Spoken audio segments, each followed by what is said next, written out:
So, mhla 9 August, sencane lengane, episode 2, season 8. Sikhulume ngayo bafethu. So the previous episode, as we did see, uSiyacela made allegations and accusations ukuthi uMakathando actually wanted to sleep with him. Wafika erumini wakhumula obanqunu ozohamba ne-under yakhe. So on this episode, uMakathando uyabizwa abakubo khona nobhuti bakhe kuzokhulunywa lento lokuthi hayibo kade fika umkhwena ka lento la kandodakazi wakho wakhuluma into kanje ehotela wenza kanje. And lapho omunye wobhuti baThando omunye womalume baThando uyasho ukuthi hey umuntu olaluSiyacela amthathe serious uzibangela inkinga ngoba yikho into eserious ongathatha lwamlisa ayikho neyodwa. And uziyachaza yabo ukuthi lento ayishoyo uSiyacela ukuqhatha ngoba manje sekuzobanga ingqoqosho yonke lento le. Okwesithathu clear history ikhona ekhombisayo ukuthi uSiyacela benoMakathando abakaze bazwana, like they've never been friends, they've never been nice to each other. In fact, uSiyacela at every chance he gets, he tries by all means to tarnish igama lika mama kamakoti wakhe. That's what he tries at every chance he gets.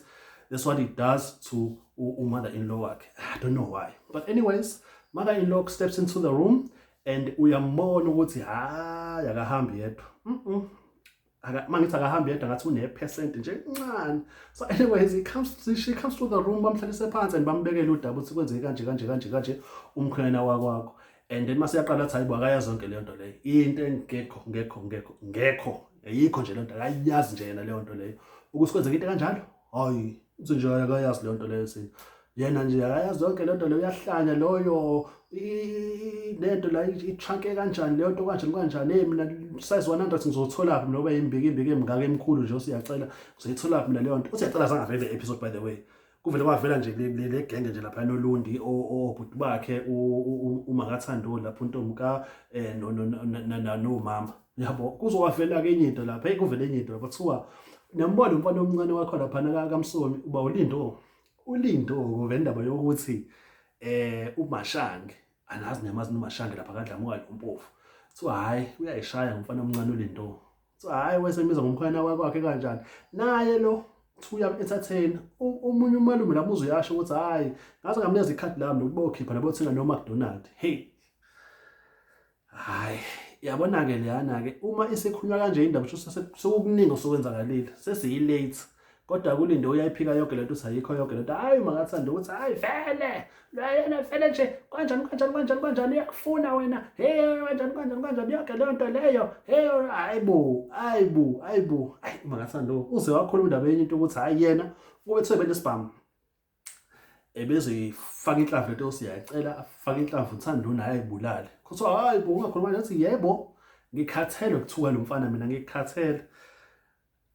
eThekwini uThando uzohlangana nobaba wakhe kuzo-addressa indaba zoma-DNA nayo yonke lento leyo. Nobaba wakhe nangu uyaxolisa naye ukuthi ngeyiphinde yenzeke yonke lento le asafuni ukuba engxenye yeshow kanjani kube kuyena osusuthuthuva ngoba manje uma seyichaza uThando lento uyasho ukuthi inkulumo ithi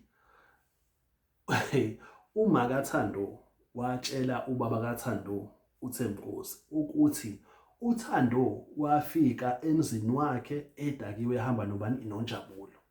That was before uThando got pregnant. So rumor yokuthi uThando was impregnated by Njabulo started off from that, from what her mom told her father uThembinkosi.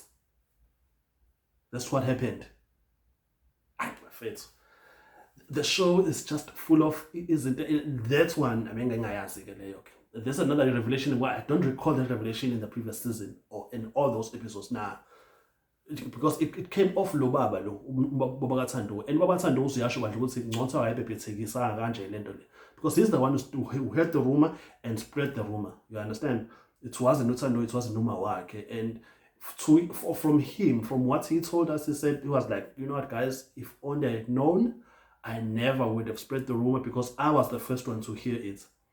And uThando is like, okay baba, you know what, I believe we need to do the DNA so you can be at peace.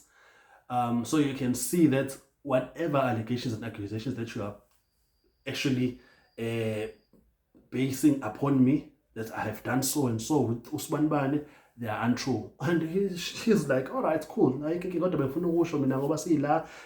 have just met. Lana, it's been almost there. I haven't seen you. I just wanted to say I'm sorry for what I've done and whatnot and whatnot.